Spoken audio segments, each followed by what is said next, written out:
Alhamdulillah nahmaduhu wa nasta'inuhu wa nastaghfiruh wa na'udzu billahi min syururi anfusina wa min sayyiati a'malina may yahdihillahu fala mudhillalah wa may yudlil fala hadiyalah.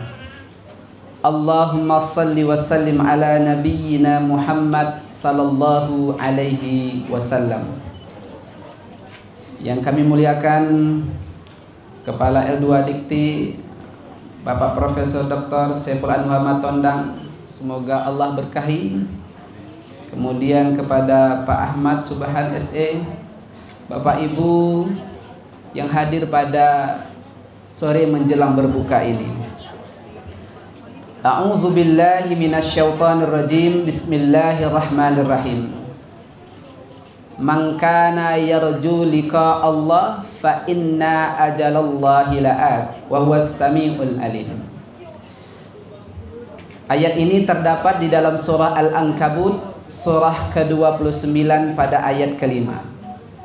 Barang siapa yang mengharap bertemu kepada Allah, maka sesungguhnya Allah telah meletakkan waktunya dan Dia Maha mendengar lagi Maha mengetahui. Bapak Ibu yang saya muliakan, untuk apa kita hidup di dunia? Maka jawaban itu tidak bisa kita cari-cari kecuali apa yang sudah termaktub di dalam kitab dan apa yang disebutkan oleh Rasulullah. Satu ketika sahabat Rasul bernama Muaz bergandengan bersama Rasulullah menaiki keledai. Lalu Rasul bertanya, "Ya Muaz, apa hak Allah kepada kita?" Maka hak Allah itu tak mampu dijawab oleh Muaz. Lalu dilanjutkan oleh Rasulullah, hak Allah itu untuk disembah. Tapi yang menariknya Bapak Ibu, Allah kan maha kuasa, Allah maha bijaksana, Allah bisa melakukan apapun yang Dia inginkan. Faktanya Al-Quran menjelaskan kepada kita. Apa penjelasan Allah? Walau syaa rabbuka la'amana man fil ardi kulluhum jami'a afa anta tukrihun nasa hatta yakunu mu'minin. Sekiranya Allah menghendaki semua orang di muka bumi ini beriman, afa anta tukrihun nasa hatta yakunu mu'minin, apakah kamu ingin paksa orang untuk menjadi orang yang beriman? Inilah landasan menurut orang Islam, agama Islam yang benar. Menurut teman-teman kita orang Nasrani, Kristenlah yang benar. Menurut orang-orang Hindu, Hindulah yang benar. Menurut orang Buddhis, Buddhislah yang benar. Maka dalam konteks ini Tuhan memberikan kita akal, Tuhan memberikan kita hati, Tuhan memberikan kita syahwat dan hawa nafsu. Kita disuruh memilih. Dan Allah tidak paksa seseorang untuk diarahkan sesuai dengan keinginan Allah, kecuali sesuai dengan kehendak manusia itu, ataupun Allah hendaki dia untuk ke arah Allah. Disinilah prinsip Islam. Inna dina indallahil Islam, la ikraha fiddin. Tidak ada kita boleh memaksa siapapun untuk masuk ke dalam agama kita, karena sesungguhnya Allah pun tidak paksa orang lain untuk mengimani semua yang diinginkan oleh Allah dan Rasulnya. Itu yang pertama. Yang kedua Bapak Ibu yang saya muliakan, ketika kita beribadah, apa target kita beribadah dan kenapa kita mau beribadah? Jadi di dalam ayat yang kita sebutkan tadi ada makna liqa. Liqa itu bertemu. Di dalam kitab Al-Mufradat fi Gharibil Quran, makna bertemu itu ada dua. Bertemu secara batin dan bertemu secara langsung kepada Allah. Kita akan bahas semampunya saja dengan waktu yang terbatas. Kapan kita bertemu kepada Allah secara batin? Izin Bapak Ibu yang saya muliakan, pertanyaan sederhananya, pernahkah kita menangis? Jawabannya pasti pernah. Kita mungkin pernah menangis ketika sakit. Kita mungkin pernah menangis ketika punya masalah. Kita pernah menangis mungkin ada salah satu dari antara keluarga kita yang meninggal dunia. kita menangis karena itu. Kenapa kita menangis? Karena orang yang kita cintai sudah tidak mampu kita lihat kembali. Nah, ternyata pada saat kita beribadah kepada Allah, kapan terakhir kali ketika kita beribadah meneteskan air mata? 5 waktu kita beribadah kepada Allah, diiringi dengan puasa, ditambah dengan zakat. Dari perjalanan ibadah itu, adakah perasaan kita semakin tinggi kepada Allah, atau ada sesuatu yang gelisah kita? Kalau kita yakini Bapak Ibu, cobalah nih ketika kita sholat nanti Bapak Ibu, begitu kita bilang Allahu Akbar, maka semua memori yang tidak ada hubungannya dengan perkara antara diri kita kepada Allah dibuka. Teringat di rumah, ini udah angkat pakaian belum dia? Ntar lagi mau hujan nih. Teringat ini THR dari L2 Dikti udah keluar atau belum dia? Udah? Alhamdulillah, pantasan senyum semua saya tengok di sini. Sudah habis. Tinggal THR dari suami dan istri masing-masing lah kalau begitu. Nah, kapan itu terjadi? Ternyata ketika kita beribadah, apapun porsi ibadah kita, maka ada orang lain atau syaitan sendiri yang mengganggu pikiran kita. Dan menariknya, dia mengganggu kita dalam saat itu dan selesai ketika salam. Habis itu kembali lagi. Ini terjadi bukan hanya dialami oleh bapak dan ibu yang beribadah, juga dialami oleh orang sayang yang berdiri di sini. Maka ibadah itu Bapak Ibu, kalau ingin dalam ibadah kita, dalam kitab Imam Al-Qusairi ada makna asyauk. Syauk itu rindu. Ini sebentar lagi Bapak Ibu mungkin akan pulang kampung, pergi ke kampung masing-masing. Anak yang dari luar mungkin datang ke rumah orang tuanya, orang tua mungkin kembali kepada kampung halamannya masing-masing. Semua itu dikarenakan apa? Dikarenakan rindu. Kita rindu kepada anak kita. Kita rindu kepada orang yang kita cintai. Kita rindu kepada orang yang telah meninggal dunia. Bahkan kita pernah bermimpi kepada orang meninggal dunia. Dan itu orang tua kita. Pertanyaan ini yang sering kita ucapkan. Kenapa kita rindu kepada mereka? Karena kita mencintainya. Kita menyayanginya. Dan waktu menentukan sehingga kita nggak mampu lagi bertemu. Kalaulah kita rindu dengan mereka, pertanyaannya, rindukah kita bertemu dengan Allah? Nah, pertanyaan ini tidak bisa dijawab dengan kata-kata, bisa dijawab dengan perasaan kita. Maka Al-Quran menyebutkan bahwa manusia itu disebut dengan insanul kamil. Jadi bapak ibu dan ibu-ibu yang saudara-saudara kita yang tidak seagama dengan kita, kalau ada orang Islam yang bapak ibu tengok rajin ibadah sholatnya, rajin puasanya, tetapi sama tetangga dia jelek, dalam pekerjaan dia tidak disiplin, di dalam uang dia tidak amanah, sesungguhnya itu bukan tradisi yang harus dicontoh untuk dia. Kenapa? Insanul kamil itu di dalam Al-Quran maknanya sosial. Jadi manusia disebutkan oleh Allah dalam Quran, ada insan, ada annas, ada ya bani Adam, ada bashar. Ini semuanya menyebut tentang manusia.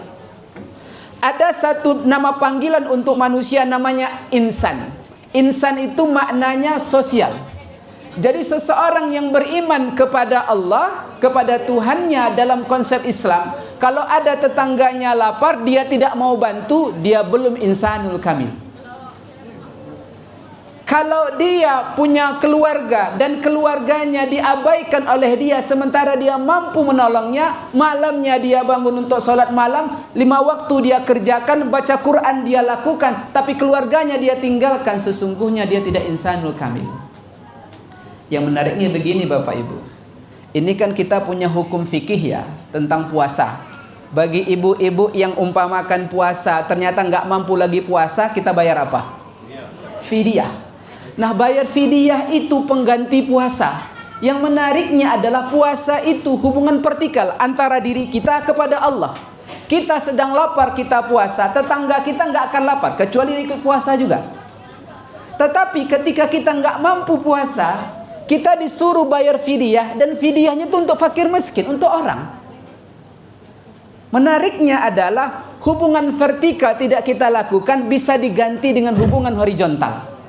Tetapi kesalahan secara horizontal tidak bisa diganti dengan hubungan vertikal. Contoh, kita dalam bekerja mengambil hak orang lain, bukan hanya uang kita ambil, mungkin satu saat kita pernah memukulnya. Setelah kita pukul dia, kita ambil haknya, lalu kita bilang sama Allah selesai sholat, ya Allah ya Tuhanku, aku telah menyakiti dia dan aku telah mengambil uangnya ya Allah. Ya Allah ampunkan aku. Ini batal. Dia melakukan kesalahan secara horizontal antar manusia. Sekalipun manusia yang dia sakiti tadi berbeda agama, tidak ada masalah. Kalau dia melakukan kesalahan antar manusia, ketika itu dia minta ampun kepada Allah, maka Allah belum mengampunkan dia karena belum selesai antar manusianya. Inilah pentingnya kita katakan hubungan vertikal dengan Allah bila tidak terlaksana dengan baik bisa digantikan dengan hubungan horizontal, salah satunya ini. Tapi hubungan horizontal yang rusak tidak serta-merta bisa kita ganti dengan hubungan vertikal. Ini yang kita sebut dalam Quran wa amilus salihah. Satu ketika Bapak Ibu, Nabi Isa alaihissalam punya mukjizat. Apa mukjizat Nabi Isa alaihissalam? Dia bisa menghidupkan orang mati dengan izin Allah. Dibangkitkanlah seorang laki-laki di kuburnya. Ketika dibangkitkan, Nabi Isa bertanya kepada laki-laki ini, sudah berapa lama engkau berada di alam barzah ini? Maka disebutkan oleh laki-laki yang diangkat dari kuburnya, aku sudah berada di alam barzah selama 70 tahun. Ditanya lagi Nabi Isa, apa yang kau dapatkan di alam barzah? Aku mendapatkan apapun kecuali aku disiksa oleh satu hal saja. Kenapa engkau disiksa? Dulu semasa hidup di dunia, aku ini pembawa kayu. Dan kayu yang aku bawa bukan milikku, tapi milik tuanku. Satu ketika ada sampah di gigiku, aku ambil potongan kayu itu, aku gunakan untuk mencongkel gigiku. Karena itu aku dihukum. Jadi bayangkan, satu serpihan kayu saja yang bukan milik dia, itu dihisap oleh Allah. Apalagi kayu yang ditebang berhektar-hektar itu.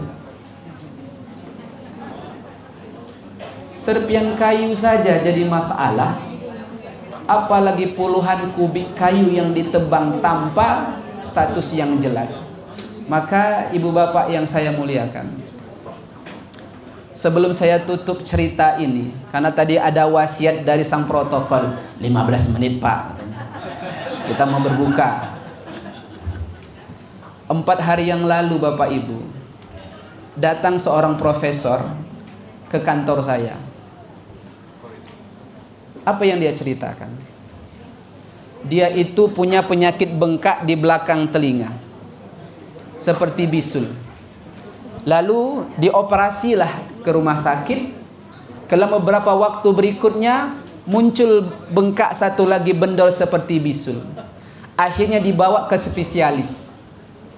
Diperiksa oleh dokter spesialis, kata dokternya beragama Nasrani, saudara kita. Dia bilang begini, Profesor harus dioperasi. Karena sesungguhnya profesor itu kena penyakit kista di bagian pipi. Saya baru tahu ternyata kista itu juga ada di pipi. Setahu saya di pipi itu cuma ada blow on. Apa nama? Oh, blast on. Saya pikir blow on. Sengaja tadi itu. Jadi kata dokter, ini Prof, kalau Prof tidak operasi secara medis, kista ini akan menjalar ke kepala dan ke otak Prof. Dan risikonya adalah nyawa. Kalau dioperasi, diambillah urat saraf-sarafnya yang ada di pipi sekitar 12 saraf. Ketika diambil 12 saraf, risikonya pasca operasi matanya nggak bisa berkedip lagi. Matanya nggak bisa berkedip lagi, pipinya turun, dan bibirnya tidak bisa senyum. Bayangkan Bapak Ibu, kalau wanita nggak bisa senyum, apa indahnya dipandang laki-laki?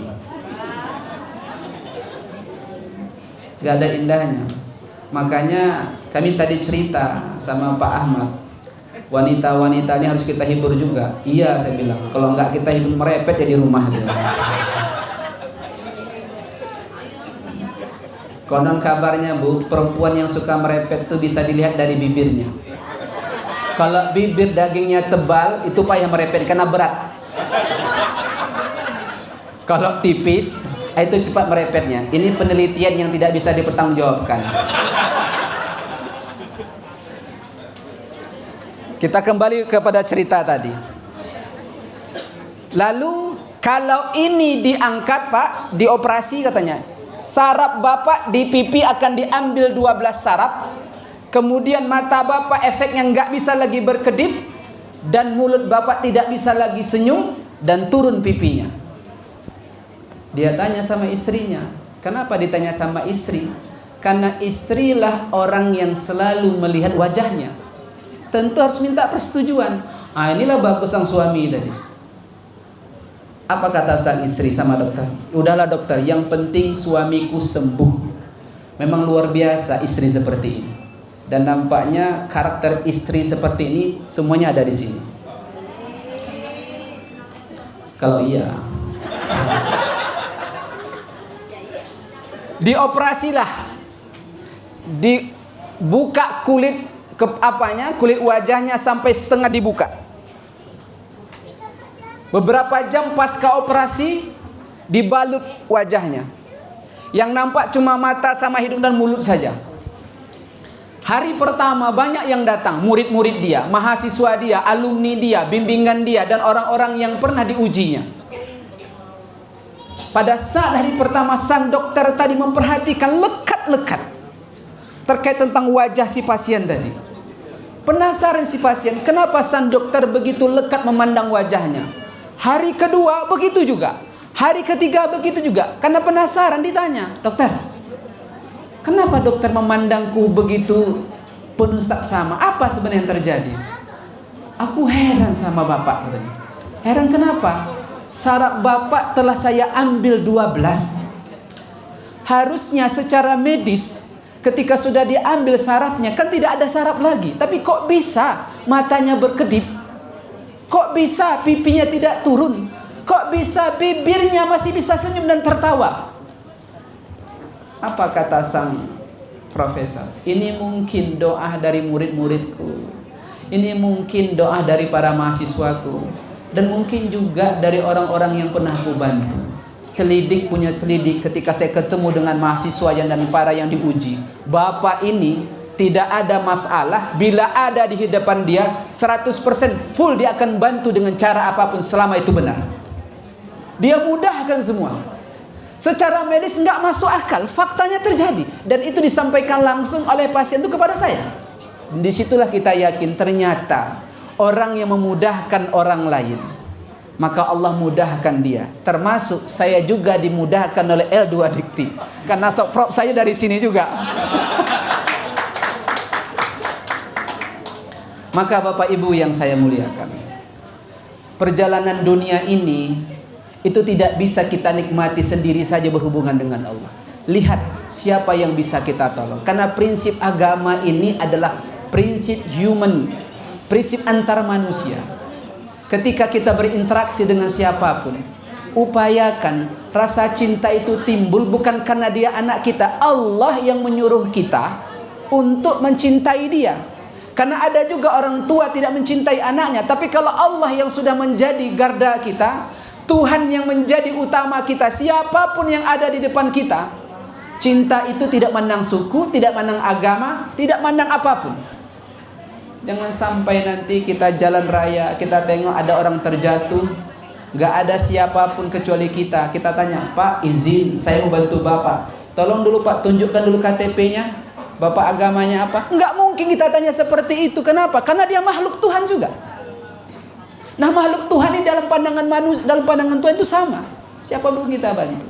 Maka dalam konsep kita beribadah dan beramalah dan bermuamalah, mari Bapak Ibu yang saya muliakan, munculkan rasa syauq kita, rindu kita kepada Allah Subhanahu wa taala. Dan bagi umat Islam, bagaimana cara kita rindu? Ada satu hadisnya. anta budallaha ka'annaka tarah fa illam takun tarah fa innahu yarak. Beribadahlah engkau seolah-olah engkau melihat Allah. Kalau kamu tak mampu melihat Allah, maka Allah yang lihat kamu. Orang seperti ini, mau dia siang, mau dia malam, mau dia ramai, mau dia sunyi, kualitas amalan solihnya tidak akan berubah hanya karena ada atau tidak orang. Untuk menampilkan perasaan ini tidak bisa kita lakukan kecuali ikhlas kepada Allah Subhanahu wa ta'ala. Itu yang pertama. Yang kedua, bertemu kepada Allah secara lahiriah. Ibu dan bapak yang saya muliakan, siapa manusia yang tidak pernah bersalah? Saya yang berdiri di sini, mungkin dari mulai pagi tadi sudah banyak recehan kesalahan yang kita lakukan. Kita nggak tahu. Tidak ada manusia yang dia di dalam hidup pasti punya kesalahan. Sebaik-baik orang pasti dia punya kesalahan, kecuali Nabi yang sudah ummi. Karena kita punya kesalahan, maka dianjurkan oleh Al-Quran agar kita itu lapang dada dan memaafkan orang lain. Satu ketika Bapak Ibu, ada orang lewat di hadapan Rasulullah. Rasul bilang, penduduk syurga. Lewat lagi, penduduk syurga. Ada sahabat yang usil. Kenapa sih Rasul bilang penduduk surga? Ternyata laki-laki ini diketahuilah sebelum dia tidur, dia bilang begini sama Tuhan, ya Allah, ya Tuhanku, siapa yang menyakitiku ya Allah dalam sehari, aku maafkan semua ya Allah. Jadi ketika tidurnya dia tidak stres. Ada orang Bapak Ibu sebelum tidur, awas kau ya besok ya, begitu matahari muncul dari ufuk timur, kena kau. Jadi bayangkan sebelum tidur dia sudah menyimpan dendam. Sebelum tidur dia sudah buat skenario. Padahal Allah mengajarkan kepada kita, lapang dada, luaslah pandangan. Insya Allah kepada siapapun kita hidup, kita akan menjadi orang yang diridhoi oleh Allah Subhanahu wa ta'ala. Jadi Bapak Ibu, saya mewakili dari teman-teman saya yang di kampus UMSU juga, saya ucapkan terima kasih kepada Pak Kalem. Banyak saudara-saudara kami, kawan-kawan kami yang sudah mendapatkan jabatan atau kepangkatan melalui dari kebaikan Bapak Ibu yang saya muliakan. Ini bukan berarti kita pakai jalan yang tidak diinginkan, tentu tidak. Tapi ini bagian daripada upaya kami bahwa sesungguhnya apa yang telah dilakukan oleh Edward Diki itu memberikan efek yang positif kepada kita. Saya pikir ini kalimat singkat dari saya. Bapak Ibu yang saya muliakan, sekarang sudah 1447 Hijriah. Sebentar lagi puasa akan berlalu dan kita akan meninggalkannya. Tapi belum tentu tahun depan kita akan bertemu dengan dia lagi. Persiapkan diri kita, insya Allah Allah mudahkan untuk bertemu dengan puasa pada tahun 1448 Hijriah, insya Allah. Baik Bapak Ibu yang saya muliakan, ini yang dapat saya sampaikan. Karena semakin lama saya bercakap, agak kering tenggorokan saya. Akhirul kalam, billahi fi sabil haq, fastabiqul khairat, nun wal qalami wa ma yasturun. Assalamualaikum.